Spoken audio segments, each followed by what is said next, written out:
నేను చెప్తా. Okay. Okay. ఆ! ఇంట్లో మొగ్గ, వీధిలో పువ్వు. చెప్పండి చూద్దాం. నిన్నైతే కార్తీక్ గారు చాలానే అడిగారు. నేనైతే ఒక క్లూ ఇచ్చినందుకు ఒక 2, 3 చెప్పానంతే.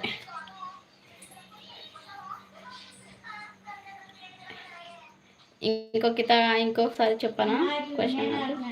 ఇంట్లో మొగ్గు, వీధిలో పువ్వు. ఆన్సర్ చెప్పండి.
సారీ, చూసుకోలేదు శ్రీ గారు.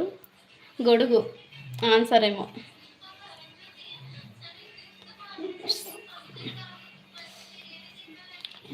ఎందుకంటే ఇంట్లో ఉన్నప్పుడు మనం మడిచి పెట్టేస్తాం కదా ముగ్గుల, ఇంకా వీధిలో మ్యూట్లో ఉంది. అయ్యో, తీసేసానులేండి శ్రీ గారు. 2 మెంబర్స్ చూస్తున్నారు. గొడుగు ఆన్సర్ సరేనా?